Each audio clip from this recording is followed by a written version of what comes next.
Түркістан көшесіндегі мұнай үйде құрылыс жұмыстары осыдан 5 күн бұрын басталған. Тұрғындардың айтуынша, ескертусіз келген мердігер әп-сәтте сау шатырдың тас талқанын шығарып тастапты.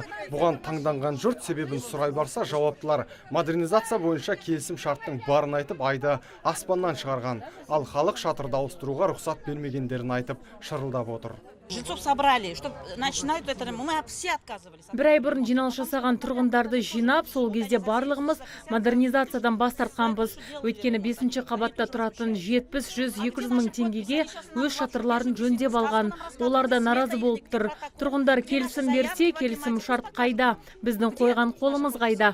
Соны көрсетсін. 8 миллион теңге оңай ақша емес. Ол ақшаны несие ретінде біз 20 жыл төлеуіміз керек екен. Модернизация мәселесіне келгенде халықтың ойы бір жерден шықпады.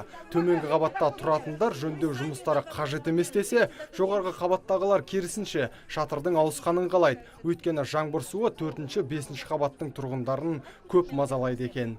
Просто соседи возмущаются, это 3-2 этажи. Наразылық білдіріп жатқандар 2-3 қабатта тұратындар, өйткені оларға шатырдың жаңартылғаны қажет емес, ешқашан керек болмаған. Ал жаңбыр жауса су жоғарғы қабаттағы пәтерлерге өтеді. Сондықтан біз келісеміз. Бір тарап келісіп, екіншісі қарсы болғанымен ешқайсысы құжатқа қол қоймадық дейді. Ал модернизацияға жауапты Шымкент тұрғын үй жауапкершілігі шектеулі серіктестігінің өкілдері. Келісім шарт 2014 жылы түзілген деп отыр. Жобаның құны да сол кездегі бағамен есептеліпті. Сондықтан бұл тұрғындар үшін үлкен жеңілдік екенін айтуда. Бағалар 2015 жылмен есептелген. Сенбесеңіз ерінбей барып көріңіз. Қазір профнастилдің бағасы 3 есеге өскен. Ал халықпен жиналыс өткізілмеді дегенге келсек, 2014 жылы өтініш берілген. Бұл уақыттан бері сіздер кезекте тұрсыздар.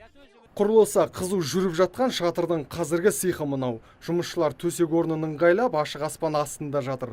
Ал матамен қоршалған мына жерде түскі кешкі асын ішеді, әрі осында түнейді.